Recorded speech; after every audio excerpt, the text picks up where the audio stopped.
Oke, em, ini mana lagi nih saya nggak bisa. Oke, sebelum kita mulai kegiatan hari ini, mari kita sama-sama berdoa agar dimudahkan, diberikan kelancaran dan diberkahi apa yang akan kita lalui bersama kepada kegiatan kita hari ini. Berdoa, mulai.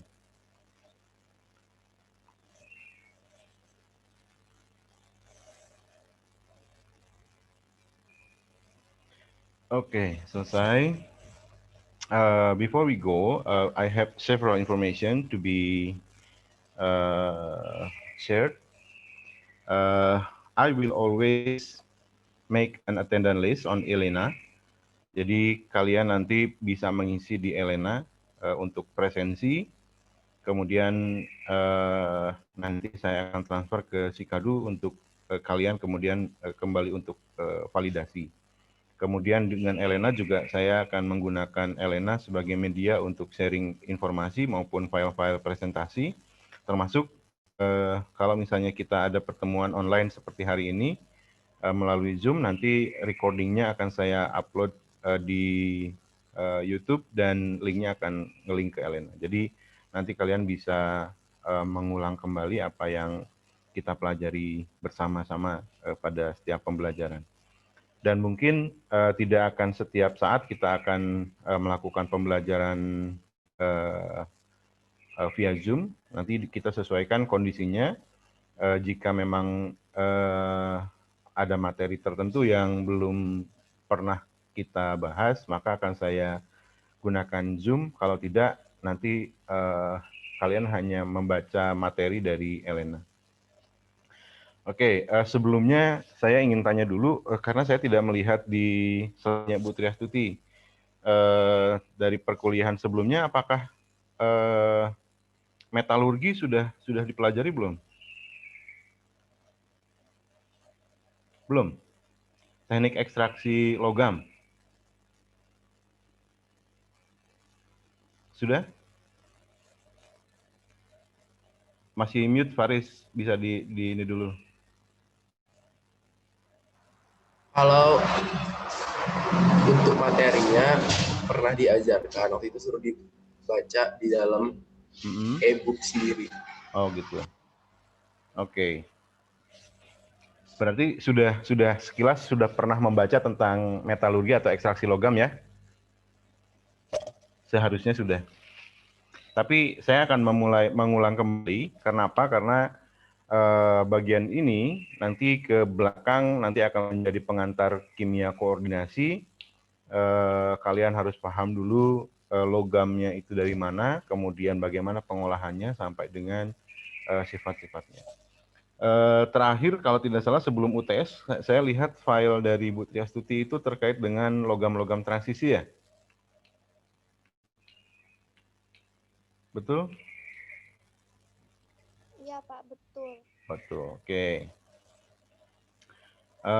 Hari ini saya akan mengulas kembali apa yang seharusnya kalian pelajari dalam kimia organik 2, termasuk salah satunya metalurgi. Kemudian kalau tidak salah juga, ini seharusnya saya tidak tahu jadinya bingung karena logam presentasi logam sudah dilakukan. Presentasi unsur-unsur sifat-sifat sudah ya. Oke, kalau sudah berarti giliran saya tinggal nguji, tinggal nanya. Oke, ini sudah ada grup WA-nya ya, jadi kalau nanti ada apa-apa bisa saya kontak langsung lewat grup WhatsApp dan Komting atau siapapun boleh langsung menghubungi saya lewat WhatsApp in case misalnya kalian perlu atau ada hal yang ingin didiskusikan. Oke, we are going to start our discussion today. Today we are going to study how could we obtain metal from their ores. Jadi bagaimana cara memperoleh logam dari bijihnya. As all of you know that almost all metals consist as an oxide or sulfides in the nature. including copper, lead, kemudian SN, kemudian merkuri juga kebanyakan sebagai oksida maupun sebagai sulfidanya, kecuali logam-logam mulia. Nah, ya. Jadi kalian boleh nanti melihat link YouTube-nya di sini. Nanti bisa diklik. Saya tidak akan memutar video di sini. It will take time. But in case you are wondering on what kind of ores you can find in the nature with the metals. Okay.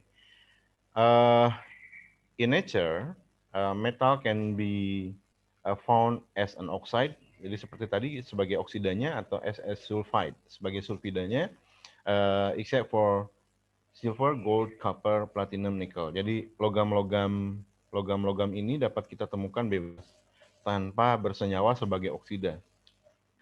Nah, tetapi kebanyakan, mostly 80% of the elements are consist of as compound, oxide or sulfides.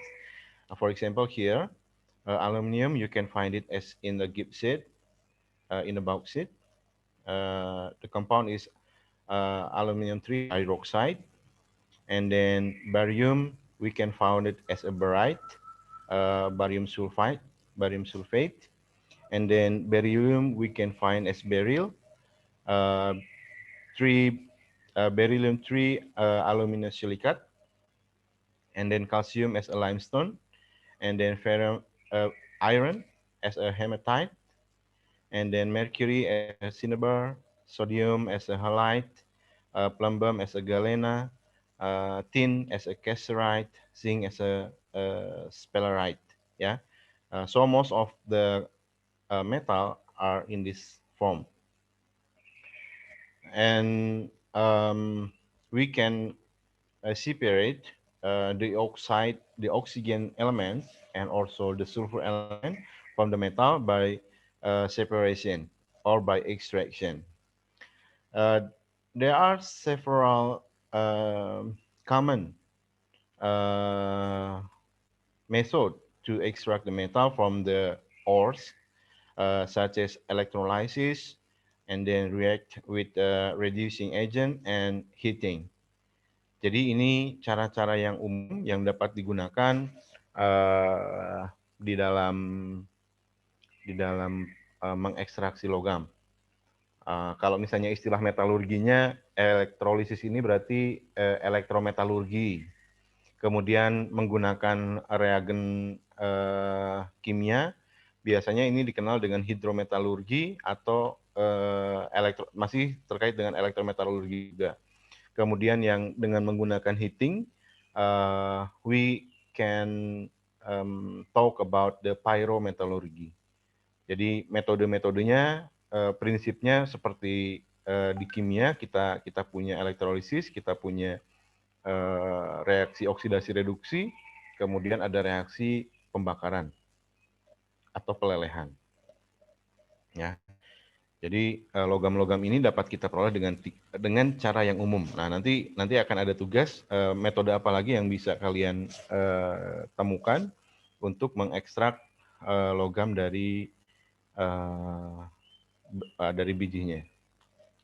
And then before we go to select the type of the method of the extraction, we have to identify the reactivity. Jadi kalau misalnya kita mau mengambil besi dengan mengambil aluminium, caranya berbeda karena reaktivitasnya kan berbeda. So this is the series of the reactivity of the elements. Platinum, gold, silver, ini senyawa atau unsur-unsur yang kurang reaktif. So platinum, gold, and copper can occur as a native, so do not need to be extracted.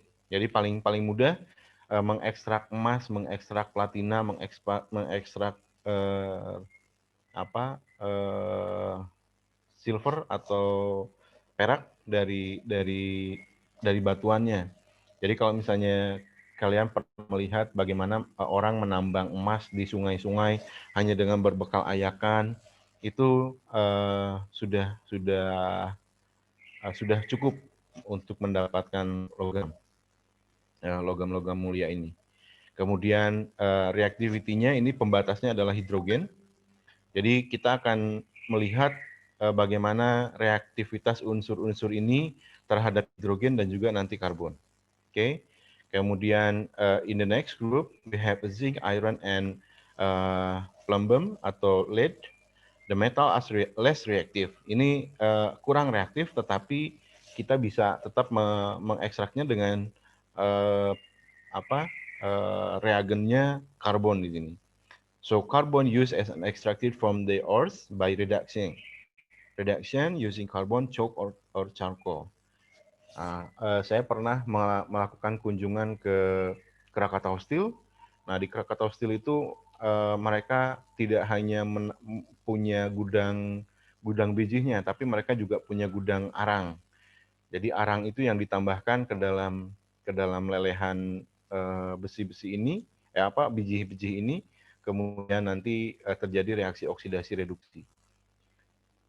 However, the reaction by using carbon is quite toxic. Why? Because the residue or the byproduct of the reaction is carbon dioxide or carbon monoxide. Dan itu sangat tidak baik untuk lingkungan kerja. And then next is potassium, sodium, kalsium, magnesium, aluminium. Ini golongan 1 sampai golongan 3. Golongan 1 golongan 3 ini kita sudah tahu bahwa mereka sangat-sangat reaktif dengan air. Jadi ini tidak bisa kita reduksi, tidak usah kita reduksi dengan karbon, tetapi kita bisa menggunakannya bisa mengekstraknya dengan mengelektrolisis. Nah, kemudian kalau tadi di sini copper ini dapat diperoleh dengan cara biasa, tapi ternyata metode elektrolisis ini digunakan untuk purifikasi, untuk pemurnian dari copper. So, if the metal less reactive than carbon, jadi kalau misalnya karbon ini kan paling reaktif dibandingkan dengan ini, maka kita bisa mendapatkan logam ini dengan mereaksikannya dengan karbon. And then certain metals such as an iron can be only reduced using carbon if they are heated to a very high temperature. Saya mau tanya, apakah kalian sudah pernah mendengar yang namanya diagram Ellingham? Ada yang tahu diagram Ellingham? Belum, Pak. Belum? Belum, Pak. Sebentar ya, saya mau pakai dulu ini tab sebentar.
Oke, saya lanjutkan lagi. Jadi tadi karbon dapat kita gunakan untuk mereduksi atau untuk elektrolisis dapat kita gunakan untuk mengelektrolisis untuk memurnikan tembaga. And then if a metal is more reactive than carbon, other chemical reaction process must be used in extraction. Jadi nanti kita lihat dalam pengolahan besi. Dalam pengolahan besi itu banyak sekali bahan kimia yang ditambahkan. Salah satunya limestone atau batu kapur. Okay, now I'm going to talk about the aluminum electrolysis. How to extract aluminum by using electrolysis. You can also see the video on YouTube like this, but theoretically, I will explain in the following section. So electrolysis, the use of electricity, the use of electron, the use of listrik, and then lysis means to move or to uh, untuk memecahkan, untuk menguraikan. Jadi elektrolisis itu penggunaan listrik untuk menguraikan suatu bahan kimia. Then for electrolysis, we need a system that can pass electricity, tentunya kabel. And then the solid ionic compound don't conduct electricity. Ada yang tahu ini di materi awal di kimia anorganik ketika kalian berbicara padatan ionik. Padatan ionik itu sifat konduktivitasnya bagaimana?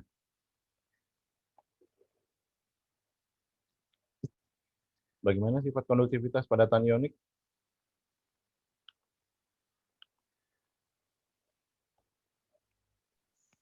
Padatan ionik adalah konduktor yang buruk, Pak. Nah, padatan ionik konduktor yang buruk kenapa?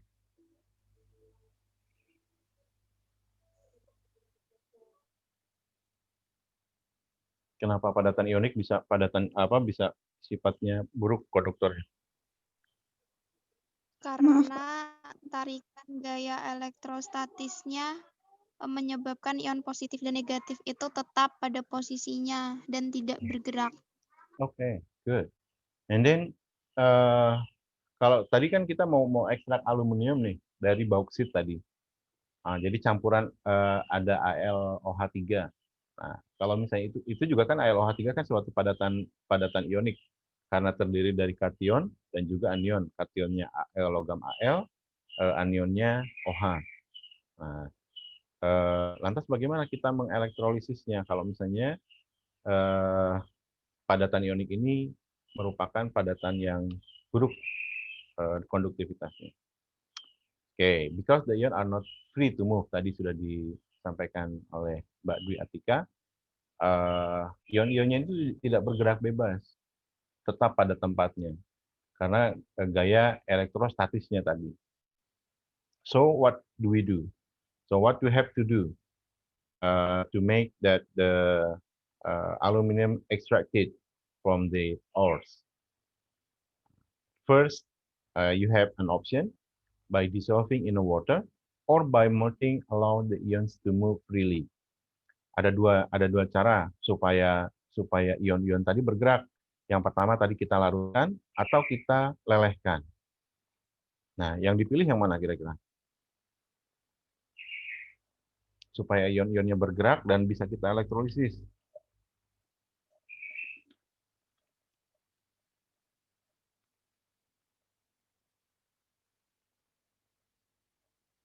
Ada yang tahu?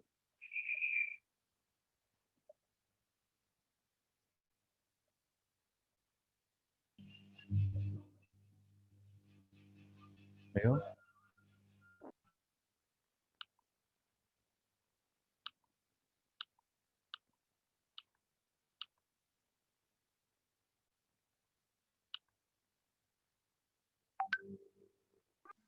Ada yang tahu bagaimana caranya? Ya, dilelehkan sama dilarutkan dengan air sama-sama mengantarkan listrik, Pak. Tapi ketika dielektrolisis dan kita ingin mendapatkan logamnya, harus diapakan? Panaskan, bukan? Di melt. Apa itu?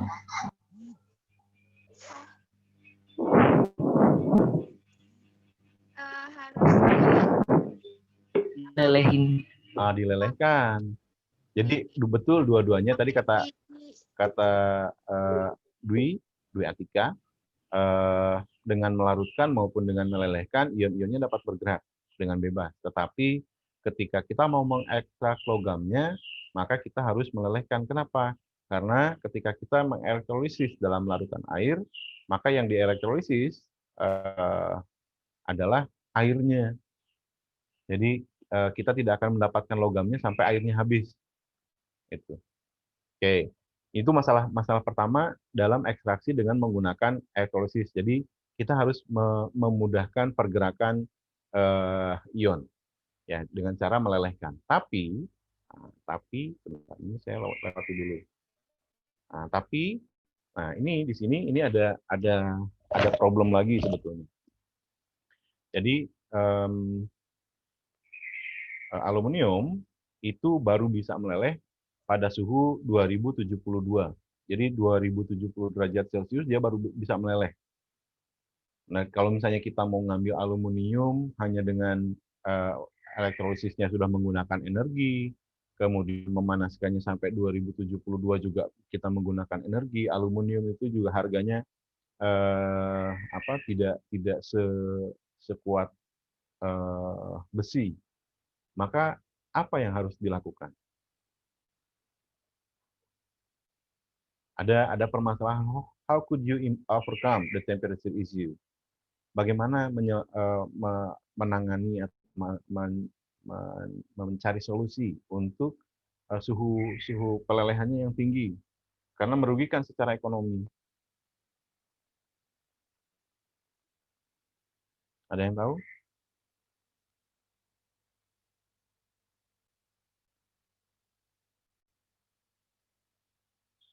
Nah, katanya sudah dibaca kemarin.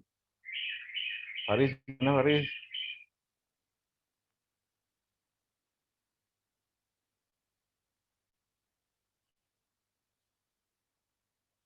Gak ada yang tahu? Oke, kita balik lagi. Ya, jadi nanti kita akan ulas jawabannya di mana. Oke. Nah, jadi sama seperti kalian mempelajari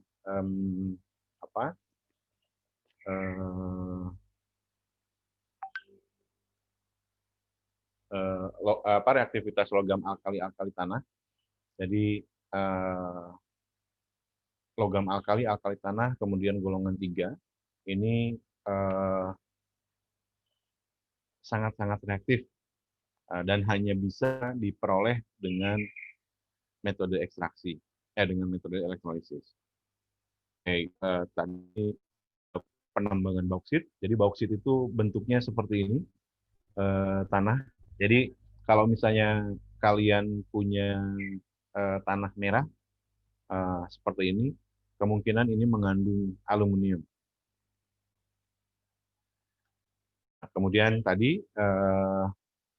pertama kali si aluminium ini diekstraksi, ini dilakukan di Prancis. Ketika itu lempengan aluminium sudah digunakan sebagai peralatan dalam hidangan kerajaan. Nah, kemudian bar hasil ekstraksinya ini pertama kali ditampilkan dalam suatu pameran di Paris tahun 1855 dan disebut aluminium ini sebagai precious metal. Jadi sama seperti logam-logam yang lain, yang seperti rhodium, palladium, platina itu. Nah, kalau misalnya aluminium ini disebut precious metal, kalau yang emas, PT, AG itu sebagai Nobel. Jadi precious itu yang berharga. Nah, jadi ketika sudah mulai bisa diekstraksi, nilai emas ini, nilai aluminium ini meningkat. Nah, tetapi tadi dalam ekstraksinya, we need a very high temperature up to 2000 degrees to melt the ores. This is too far too high for economic process, so we have to overcome by using addition of namanya Ini saya nggak di sini. Nah, ini namanya kriolit. Kriolit. Kriolit. Kriolit ini jelek banget tulisannya. Ya, jadi ditambahkan mineral lain yang namanya kriolit. Ada yang tahu rumus dari kriolit ini apa? Ini ada aluminiumnya, ada Na-nya, ada fluoridanya. Jadi untuk bisa menurunkan suhu reaksinya, ditambahkanlah yang namanya kriolit.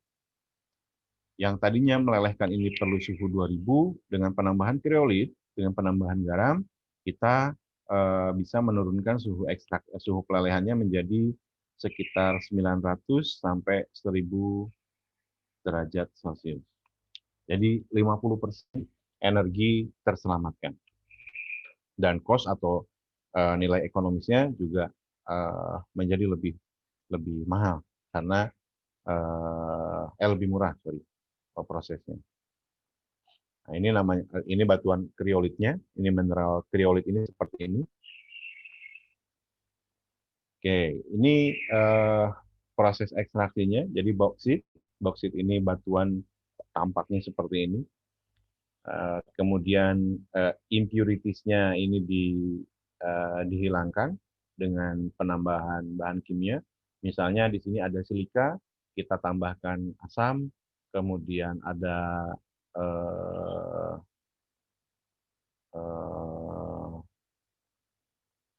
logam-logam lain, kita juga tambahkan asam sehingga logam lain bisa larut, maka tinggal nanti tersisa aluminium oxide. Nah, kemudian aluminium oksida ini dilelehkan di sini. Ini reaktor elektrolisisnya, reaktor elektrolisis using carbon anodes. Di sini karbonnya tidak hanya sebagai elektroda, tetapi ini disebut juga elektroda yang dikorbankan. Ya. Nah, kenapa? Karena nanti lama-kelamaan elektroda ini juga akan habis elektroda karbon. Nah, kemudian yang ini aluminium dengan campuran kriolit tadi, L2O3 dengan campuran kriolit. Kemudian ini di sini dihasilkan gas dan juga lelehan dari aluminium. Nah, kemudian aluminiumnya dikeluarkan dari sini, nanti akan ditampung, kemudian lama-kelamaan ini elektrodanya akan habis seperti ini. Bisa kalian lihat ini dianimasikan. Aluminium karbonnya lama-kelamaan akan habis. Kenapa habis? Karena ya dia akan hancur, maka kita harus segera ganti. Kemudian kita segera ganti lagi yang lain dan seterusnya. Ya, ini tahapan-tahapannya. So, aluminium oxide is dissolved in a molten cryolite about 950 degrees, and then next oxygen is formed. Jadi di sini gas gelembung-gelembungnya yang terbentuk adalah gelembung gas oksigen di anoda karbon, and then at the high temperature our anode react with oxygen. Jadi kenapa karbon ini habis? Karena dia bereaksi dengan oksigen dari hasil elektrolisis. Jadi menghasilkan gas CO2 juga. And then aluminium in form of the molten salts formed at the cathode. Ini katodanya. Jadi katodanya yang ini. And then the top hole is used to collect the aluminium. The crust needs to be broken to add more aluminium. Jadi di sini, ini lama-kelamaan di sini ini akan mengeras. Jadi lapisan kuning ini akan mengeras. Jadi kalau misalnya kita mau menambahkan lagi lelehan aluminium dan kriolitnya, ini lapisan ini harus dihancurkan terlebih dahulu karena dia keras. Oke, ini prosesnya di lapangan. Ini bisa kalian lihat juga di sini. The energy to provide the initial melting is enough so that run continuously for many years. Jadi untuk bisa mendapat untuk menaikkan suhu pelelehannya sampai dengan 950 tadi itu memerlukan waktu yang cukup lama. Nah, daripada apa prosesnya berhenti, kemudian nanti kita nyalakan lagi mesinnya dan seterusnya, maka mesin ini berlangsung all the years, sepanjang tahun, sepanjang hari. Jadi tidak ada hentinya proses pelelehan bauksit pada reaktor elektrolisis ini. Ini reaksinya. So this is carbon anode, and then this is the cathode. The cathode also made of carbon, and then the oxygen will attach to the carbon anode, while the aluminum metals will melted. Ini reaksinya yang di anoda ini O2- akan menghasilkan O2 dan 4 elektron. Kemudian reduksi Al-L3+ tadi ini akan nempel di katoda, lama-kelamaan akan meleleh. So the reaction will be aluminum positive react with the electron will made of aluminium molten. So at the carbon dioxide will be released from the carbon anode. So the anode have to be replaced to the regular intervals. Jadi ini harus secara rutin dicek, karena kan yang bagian ini nggak kelihatan tadi. Kalau misalnya dilihat dari reaktornya ini nggak kelihatan karbonnya. Nah, maka untuk memastikan bahwa reaktor karbonnya ini elektroda karbonnya ini masih bagus, ini dibuatlah schedule penggantian elektroda. Nah, kalian masih semester 3 ya? Nanti berarti belum praktikum kimia organik. Nah, ketika praktikum kimia organik ada reaksi atau sifat-sifat senyawa aluminium. Salah satunya ini. Jadi ketika kalian di rumah atau dimanapun misalnya punya panci nih, terbuat dari aluminium. Nah, padahal tadi kita tahu aluminium itu logam yang paling reaktif, yang sangat reaktif, sama seperti logam natrium, logam kalium, barium itu sangat reaktif. Nah, tetapi faktanya ketika kalian masak misalnya menggunakan panci aluminium tadi tidak bereaksi dengan misalnya kalian membuat sayur dengan air dalam sayur itu nggak bereaksi. Nah, why? This is because a thin layer of aluminum oxide quickly forms on its surface and prevent further reaction. Jadi yang ini aluminium nih, bagian yang abu-abunya ini aluminium. Kemudian bagian yang ungu ini saya ilustrasikan sebagai lapisan tipis dari oksidanya, oksida aluminium. Jadi ketika aluminium tadi dilelehkan, kemudian dia berinteraksi dengan udara, dia akan langsung membentuk Al2O3. Dan Al2O3 ini melindungi aluminium bagian dalam dari lingkungan. Jadi kalau misalnya di sini kalian punya H+ misalnya, ini dia tidak akan bereaksi. Ada OH- juga sama, ini tidak akan bereaksi. Tapi kalau misalnya yang bagian ini, yang aluminium ini bereaksi dengan H+, bereaksi dengan OH-, dengan air, H2O, atau dengan O2. Tapi bagian atasnya, bagian tipis ini, dia tidak bereaksi sama sekali. Nah, makanya panci aluminium itu digunakan dalam berbagai perkakas rumah tangga karena dia ringan, dia mudah dibentuk, dan dia punya lapisan pelindung sehingga dia aman. Jadi kita tidak, kalau misalnya kita bikin sayur pakai panci aluminium, kita tidak mengkonsumsi aluminium secara berlebihan karena ada lapisan oksida yang melapisi.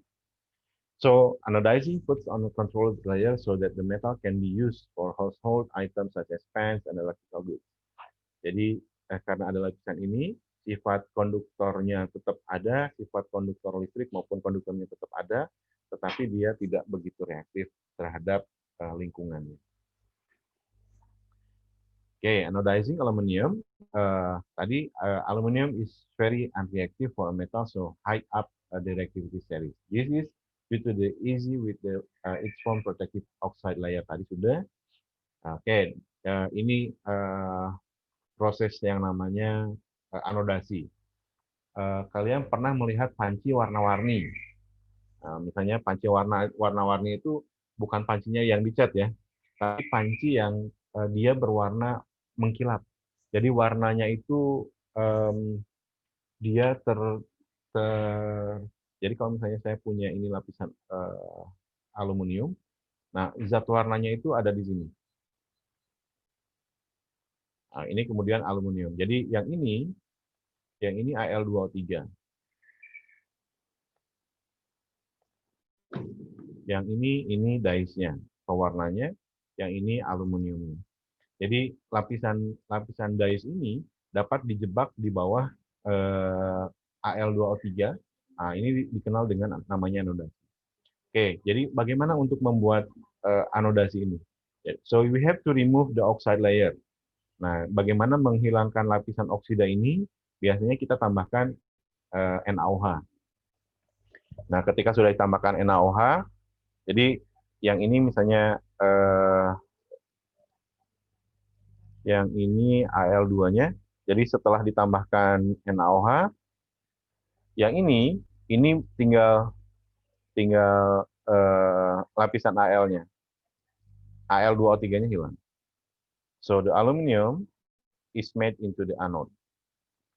And then oxygen will be evolved at the anode, react with the aluminum to form ini. Jadi ketebalan dari lapisan oksidanya ini 0,02. Jadi kalau tadi kita sudah hilangkan lapisan oksidanya, misalnya kita tambahkan zat warnanya akan nempel di sini. Kemudian kita kasih listrik, dia menjadi anoda, nah, maka dice-nya akan terjebak seperti ini. Oke, itu tadi aluminium. Berikutnya adalah natrium, sama seperti aluminium. Natrium juga natrium murni diperoleh dengan cara pelelehan elektrolisis dari lelehan bijinya atau senyawaannya. Nah, tetapi berbeda dengan yang aluminium yang memerlukan suhu tinggi di dalam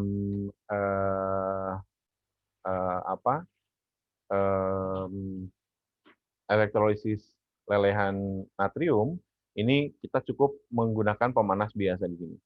Jadi pemanasannya bisa melelehkan hanya pada suhu rendah, biasanya nggak nyampe 300. And then electrolysis of the sodium involves electrolysis of molten sodium chloride. Namanya downcell. Jadi untuk mengelektrolisis untuk mengelektrolisis natrium, kita menggunakan sel elektrolisis yang namanya downcell. Downcell itu seperti ini. Calcium chloride is mixed with the sodium chloride to lower the melting point. Sama seperti tadi aluminium oksida yang mau dilelehkan, di sini ditambahkan kalsium klorida untuk menurunkan suhu. Meskipun suhunya tidak terlalu tinggi, tetapi lagi-lagi kita mencari cara untuk bisa mendapatkan cost atau biaya produksi yang lebih rendah. Maka ditambahkan kalsium chloride. Kalau tadi di dalam aluminium kita menggunakan rhyolite, ya. Nah, jadi di sini di lelehan NaCl, di katodanya kita akan mendapatkan Na, dan di anodanya kita akan mendapatkan gas klorin. Nah, jadi dua-duanya ini sangat-sangat bermanfaat. Jadi gas klorin ini kita bisa gunakan untuk desinfeksi, kemudian untuk produksi HCl dan yang lainnya. Nah, ini beberapa logam yang dapat diperoleh dengan cara elektrolisis. Nah, jadi kita bisa memperoleh logam-logam seperti yang positif ya. Yang positif ini ada Cu plus menjadi Cu, kemudian Mn menjadi Mn2, kemudian Hg2 plus menjadi Hg. Yang pokoknya yang potensialnya positif ini dapat kita manfaatkan untuk dapat kita ekstraksi dengan cara elektrolisis. Oke, jadi yang paling banyak memang cara elektrolisis untuk mendapatkan logam, karena kita sudah mengetahui potensial reduksinya, kemudian prosesnya sederhana, biasanya kita bahkan mendapatkan senyawa murni, tetapi di sini expensive, mahal. Nah, kemudian hanya dapat dilakukan ketika sumber listriknya melimpah. Jadi energinya mahal untuk pemanasan, perlu untuk listrik, kemudian tadi untuk running itu terus-terusan harus produksi, jadi kita tidak bisa berhenti produksi. Nah, kemudian cara yang lain adalah dengan reduksi menggunakan karbon atau karbon monoksida. Nah, ini dianggap sebagai metode yang paling murah. Maka kalau misalnya dilihat di smelter penambangan, maka kebanyakan digunakan reaksi reduksi dengan menggunakan karbon atau tadi arang. Arang kan melimpah, mudah mendapatkannya dari sisa pembakaran kayu, sisa pembakaran apapun yang menghasilkan arang dapat kita gunakan.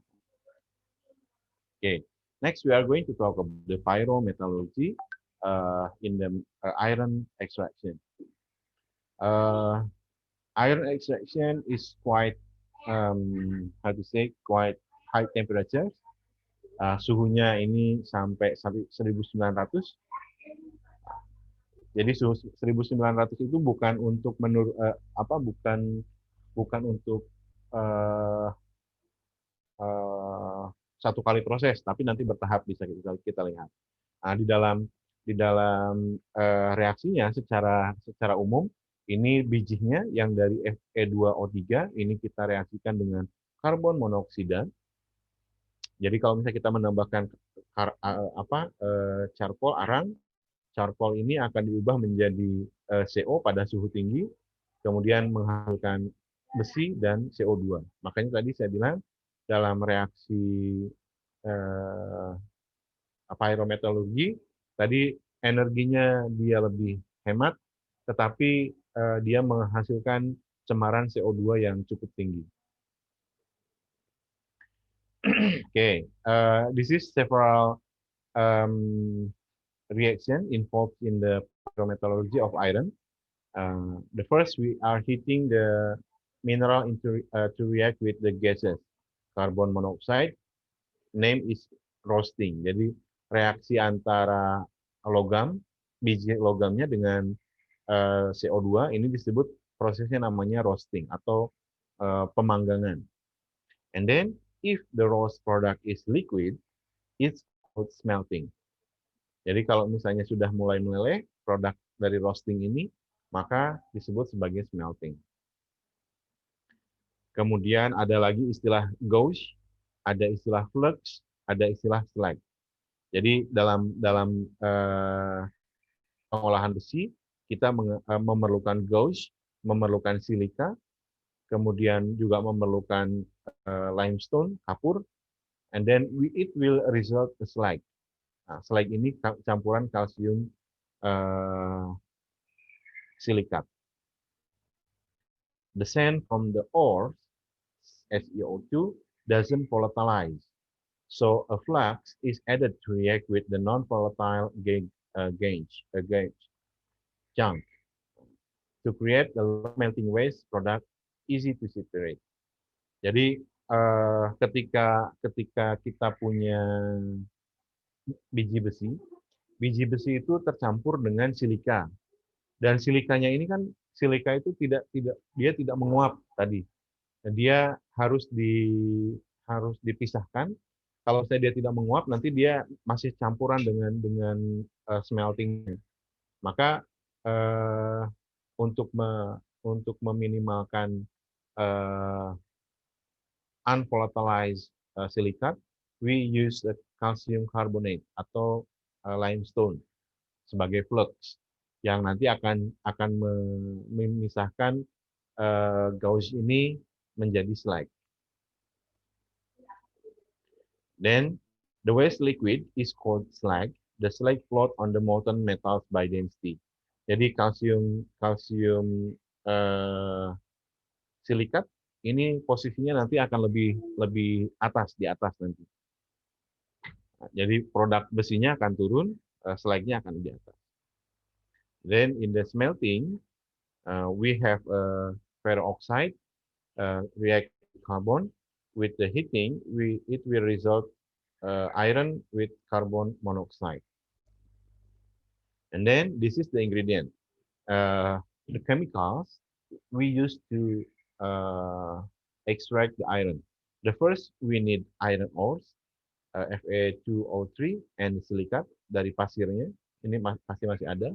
And then we need also limestone. Limestone ini untuk mengikat SiO2.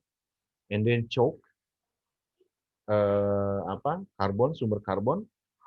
Kemudian dia akan bereaksi dengan Fe2O3. The limestone will decompose to carbon dioxide. Limestone dipanaskan akan menghasilkan CaO dan CO2. Karbon dipanaskan dengan oksigen akan menghasilkan CO2. Nah, ini reaksi-reaksinya. Jadi di bawah di sini suhu 1900 di paling bawah, tapi di atas ini suhunya 800. Jadi ketika sumber besinya bahan-bahan lainnya dicampurkan dari atas, kemudian termasuk karbon juga, kemudian dipanaskan. Di sini pada suhu lebih rendah dari Fe2O3 ini akan menghasilkan Fe3O4. Kemudian di suhu 1000 dari Fe3O4 akan menghasilkan FeO. Kemudian FeO di suhu yang lebih tinggi akan menghasilkan Fe. Nah, kemudian Fe akan dikeluarkan sebagai pig iron.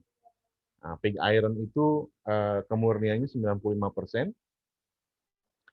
So pig iron is the first iron product from the bottom of the molten iron.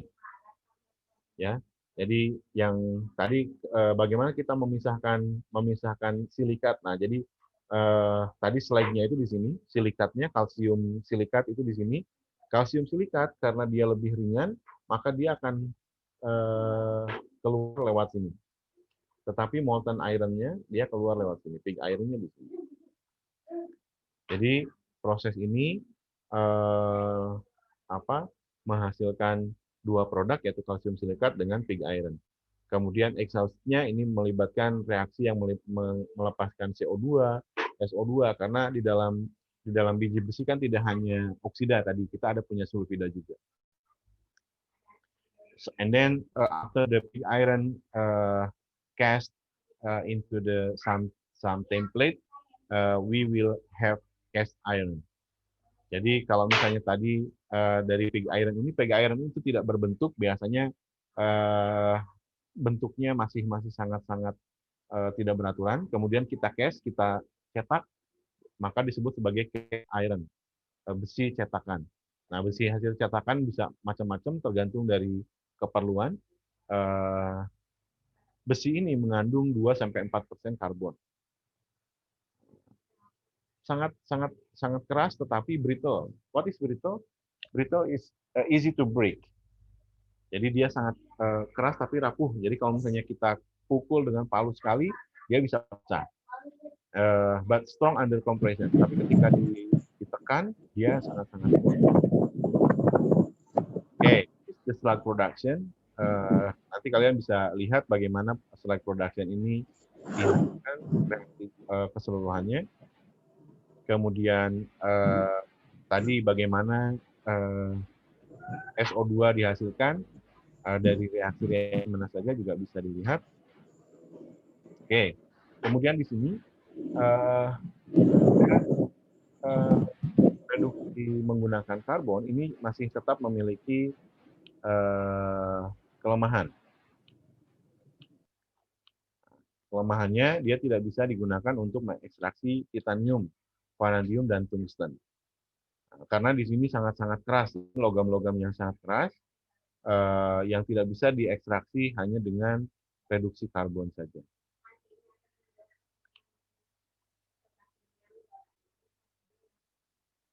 Oke. Oke. Oke, ini ada pertanyaan di sini. Nanti silahkan kalian jawab ya. Jawabannya nanti kalian upload di Elena. So there is several questions. The first is, what is the limestone made of? And then how are the impurities from the ores removed? You might choose, for example, bauxite. Jadi bagaimana menghilangkan impurities pada bauxite misalnya, satu saja. Atau ada yang mau mengambil impurities pada biji besi, silahkan bagaimana cara menghilangkan pengotornya dulu. Jadi sebelum diproses, tadi sebelum dielektrolisis, sebelum di pyrometalurgi, ini harus dipisahkan dulu dengan pengotornya. And then, what is the layer of precipitated impurities called? And then, where does the carbon dioxide produced during the process come from? What is the function of choke during the process? Ini terkait dengan besi. And then, what substance is responsible for reducing the iron oxide to iron? What is the level of purity of the iron produced by this process? So these questions, all these questions should be answered in the Elena. Yeah, I will drop it in the Elena, so you have to answer all these questions. Okay, next, because we have brittle iron, so we need to make it harder, to make it better. So we have to use namely alloy.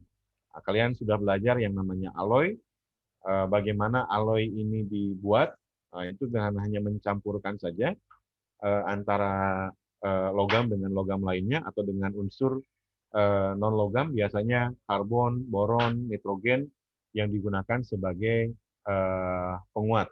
Nah, bagaimana bisa menguatkan? Jadi unsur-unsur non-logam ini bisa masuk ke dalam kisi-kisi logam. Jadi kalau misalnya ini logam besi yang bola-bola besar ini, maka masih ada space di sini yang memungkinkan dia mengalami slide atau pergeseran. Maka dengan penambahan karbon, boron, and nitrogen, all these elements will insert it into this such hole. Nanti dia akan saling mengisi, yang tadinya akan ada perubahan yang tadinya misalnya kisi kristalnya kubus sederhana menjadi BCC atau menjadi FCC. Saya tidak akan bahas lagi. Ini untuk membuat bajanya. Untuk membuat baja, we have to remove silica, we have to remove sulfur, we have to also remove carbon by using this reaction. Kemudian jenis-jenis jenis-jenis baja, ini ada yang low carbon.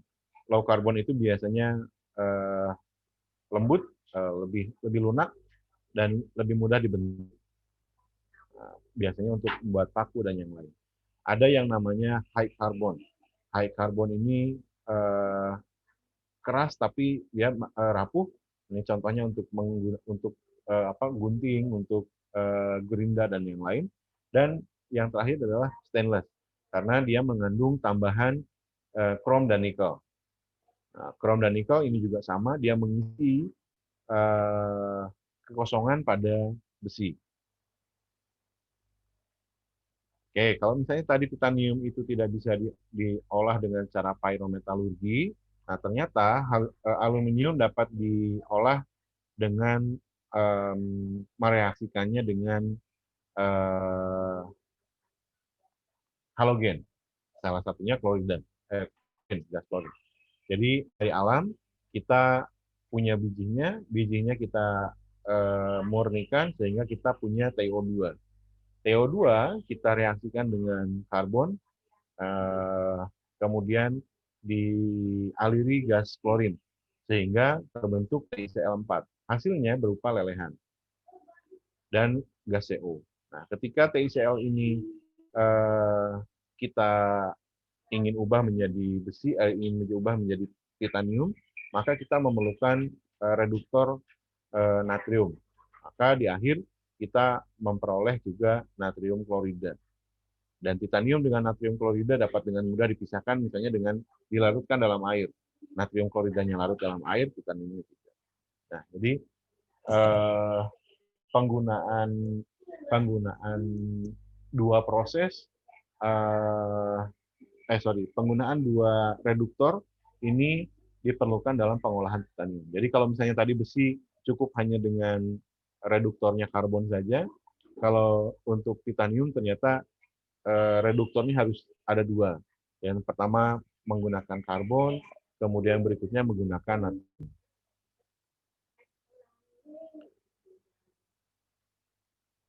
Ini sama. Oke. As the consequences of the metal extraction, we have advantages and disadvantages.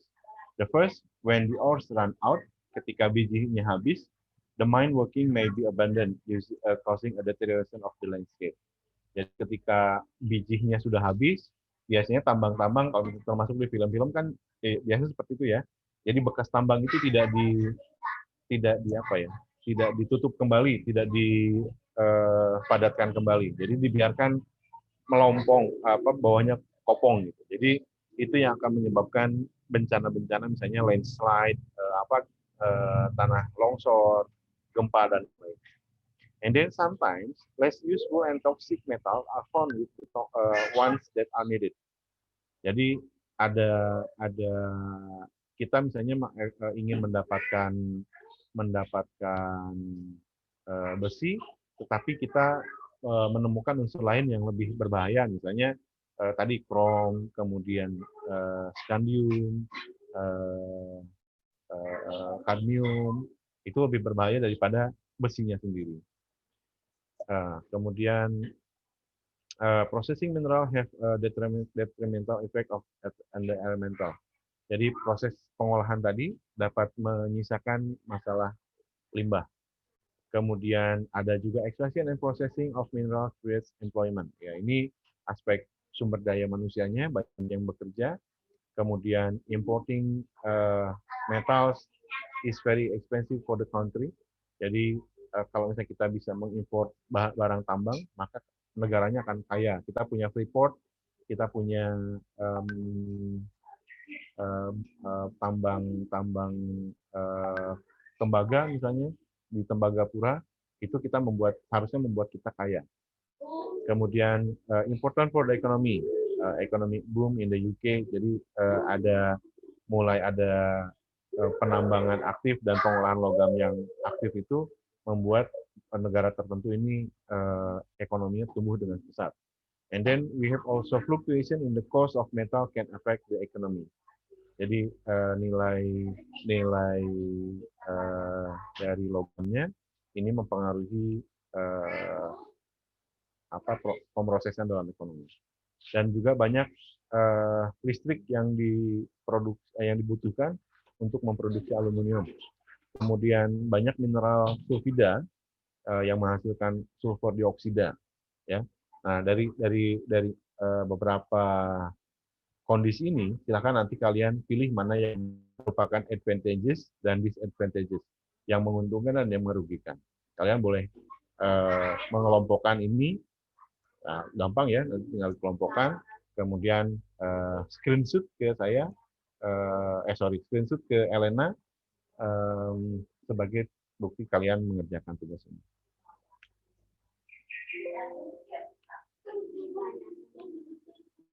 Oke, kurang lebihnya itu materi metalurgi ya hari ini. Silahkan kalau misalnya ada yang mau ditanyakan.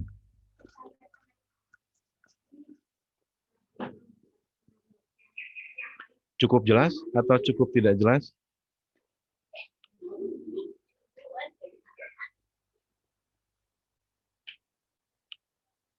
Halo?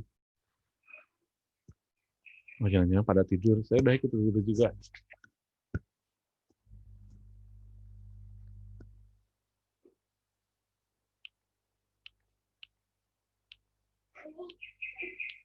Mana ini? Tidak ada.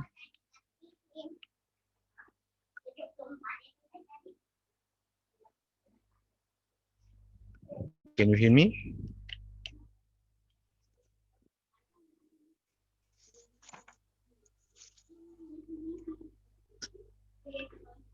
Cukup jelas atau saya kecepatan menerangkannya?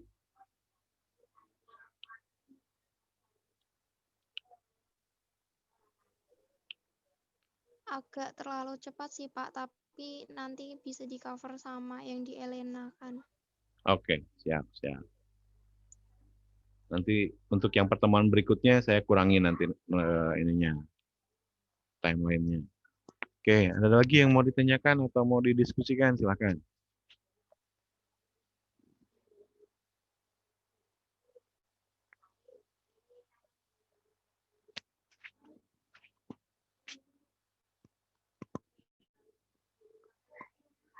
Tidak ada? Ya kalau tidak ada, ya sudah berarti saya senang. Nanti tinggal ujian bisa.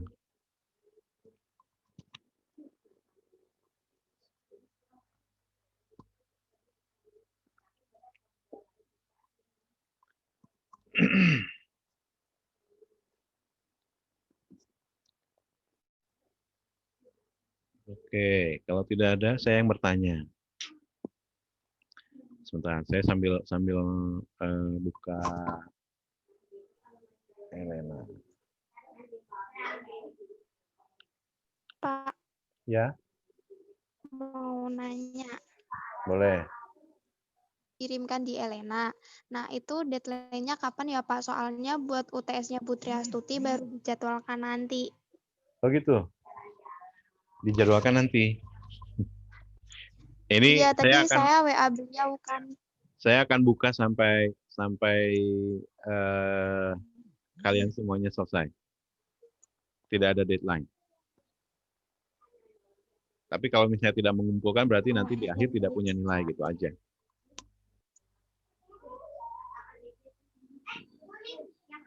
Berarti belum UTS sama Putri Astuti?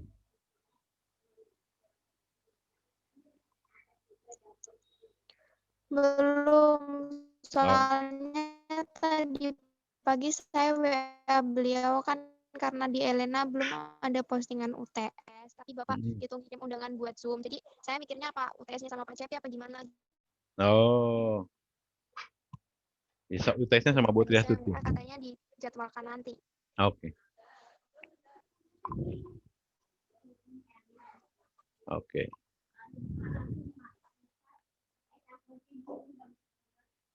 Oke, ada lagi? Bentar, saya belum buka ini.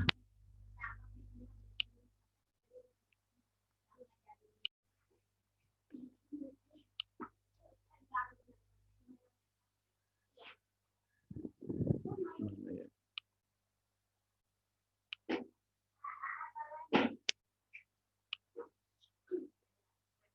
Saya ternyata belum ke save tadi pengirim materi. Belum, ya.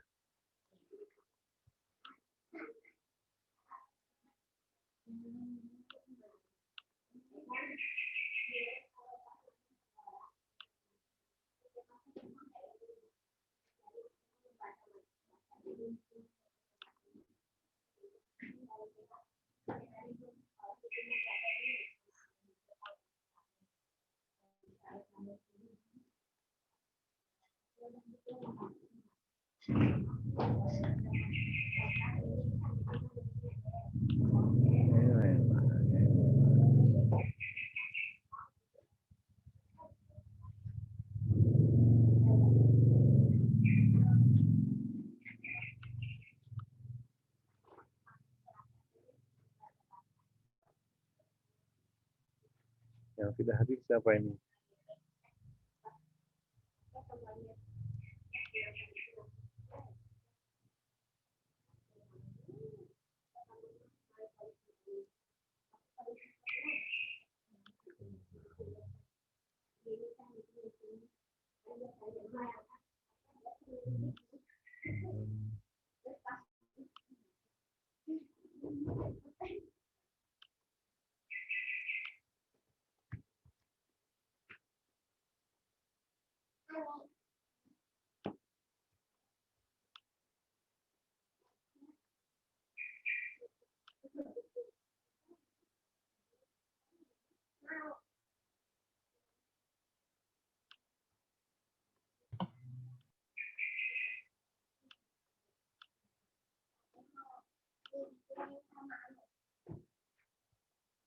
Kania, mana ada Kania sini? Kania, can you hear me? Hadir, Pak. Okay.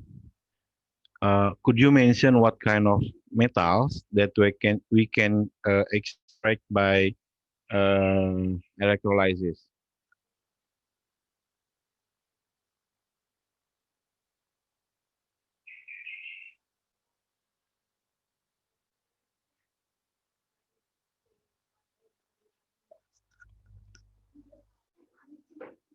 Hello, Kania. What kind of metals that we can extract by electrolysis?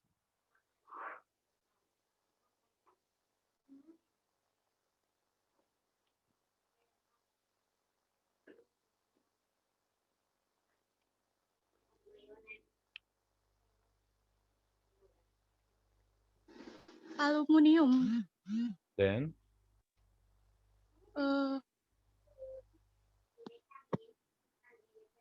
natrium, any more?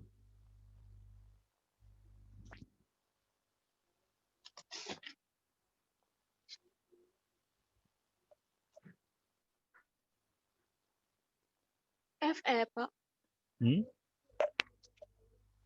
Fe, Kalsium. calcium. Bukan.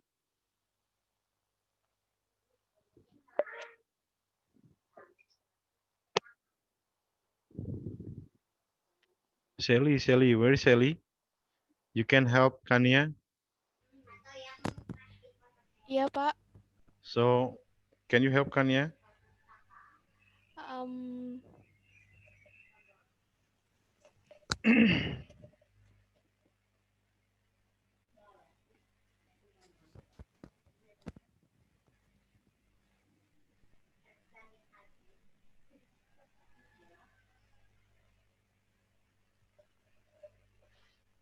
It seems all of you are sleepy today.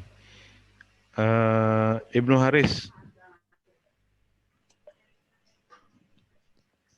Haris, can you hear my voice? Iya, Pak. Okay, so please help Kania. Maaf, Pak, tadi putus-putus waktu Bapak tanya. Okay, what kind of metals that we can extract by using electrolysis? Electrolysis. Zinc. Zinc. That zinc, aluminium, and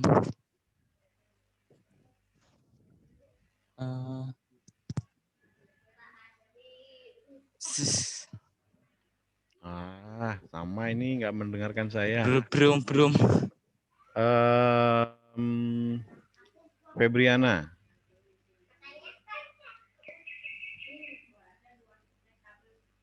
Febriana, can you hear me?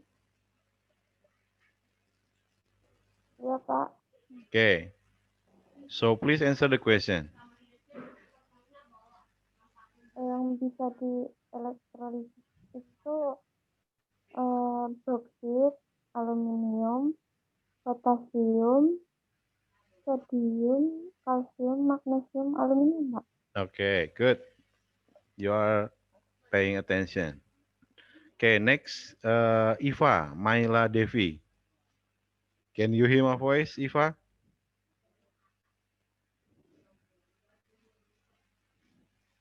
Iya, Pak. Okay. What kind of mineral we use to minimize the temperature of aluminum melting process?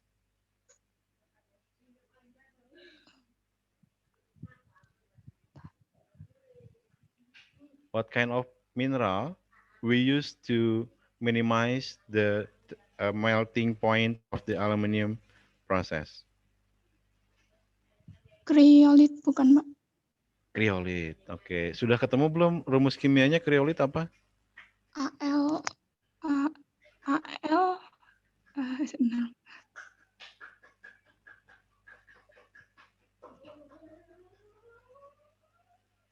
Na3ALF6.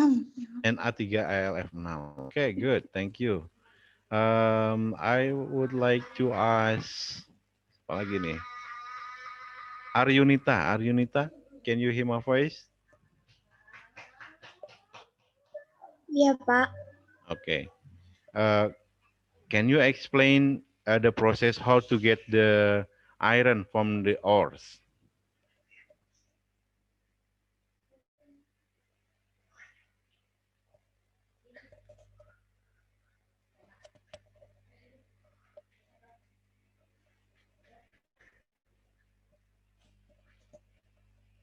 In bahasa, okay, but not in Japanese. In English will be very highly appreciated.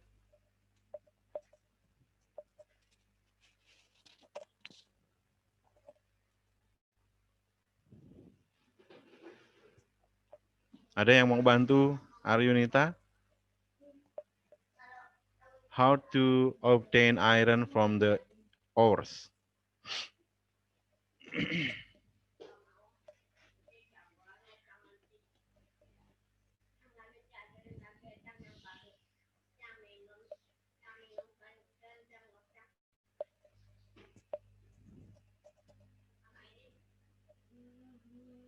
Aufa, can you help?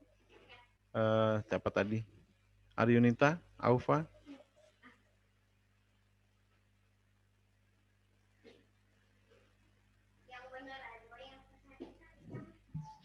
Ya Pak, tadi habis clock out, mohon maaf. Okay. So can you help Aryunita how to obtain iron from the ores?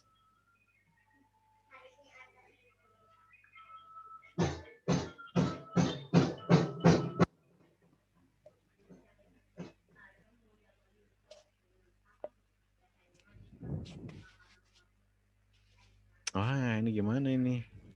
Nelly. Nelly, can you hear my voice? Can you get the questions?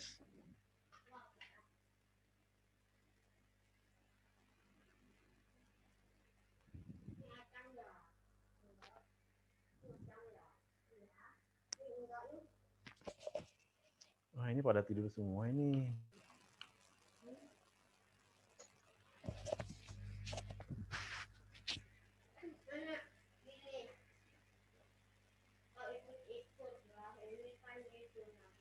Nelly, can you hear my voice?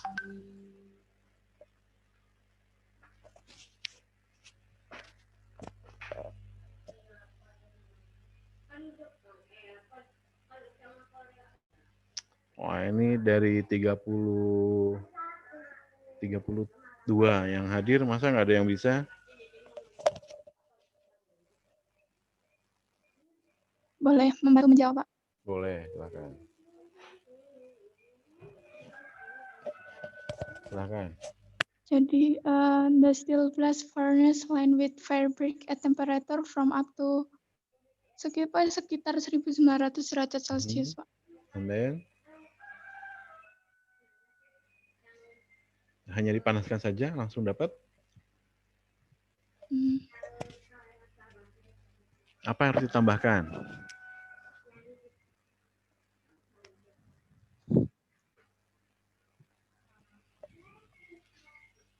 Pak izin menjawab, boleh nggak? Coba Anissa. Ditambahin gas, Pak. Nanti Tambahin gas. iya kayak gas gitu. Nanti Saya nggak menyebutkan penambahan gas loh. Ditambahkan apa? Karbon. oh iya karbon, tambahin karbon. Nah terus suhunya itu dari kan dipanasin sampai 1900 ya Pak. Nanti hasilnya itu ada slag sama pig iron. Kalau misalnya pig iron itu tingkat kemurniannya itu 90% besi. Nah kalau slag itu CaSiO3 Pak. Okay. Terus kayak keluarnya tuh beda, misalnya si pig iron itu kalau misalkan tadi di PPT-nya ada gambarnya tuh kayak mesinnya gitu, misalnya slag iron-nya ke kiri, terus slag-nya ke kiri, pig iron-nya ke kanan. Kok gitu. bisa beda? Kok bisa beda? Slag itu kan kayak apa ya Pak, kayak sisanya gitu loh Pak. Kalau sisa kan Makanya- biasanya paling bawah. Iya, tapi itu Tadi apa? tadi kalau di PPT itu Iya beda gitu betul. Pak. Ya dari PPT-nya betul. Tapi kenapa dia ada di atas pig iron? Aduh, kurang tahu Pak kalau yang itu. Ah. Saya cuma nyatetnya kayak pig iron itu kemurniannya Oke. 95% gitu Pak. Oke, nggak apa-apa. Menyimak artinya Nisa. Nanti bisa dilihat lagi. Dilengkapi mungkin sama Farid. Farid. Ada Farid, ada Faris. Farid dan Faris coba. Ya, itu yang menjawab Pak. Mungkin Ya. kenapa slugnya itu di atas iron pig, mungkin karena density-nya atau massa jenisnya lebih ringan daripada massa jenis besi. Oke, good. Terima kasih Faris. Oke ya, jadi dalam belajar ini jangan sampai satu arah. Ya, harus dua arah. Kalian yang harusnya belajar. Dan kalau misalnya kalian belum paham, ya silahkan ditanyakan. Dan kalau misalnya sudah paham, ya saya senang sih kalau misalnya tidak ada bertanya, artinya kalian sudah paham. Kalau misalnya sudah paham, berarti nanti harusnya lulusnya A semua. Nah, kalau misalnya tidak A semua, berarti ada yang salah nanti di kelasnya ini. Ya. Okay, I think that's it for today. I will upload the slide to the Elena as well as the questions. And tadi yang how you have to classify what is the advantages and disadvantages of the metal processing. Okay, if you still have any question, you might drop me WhatsApp directly to me. Or you can also rewatch what you are studied today. Later, I will share also the Zoom recording link within the Elena.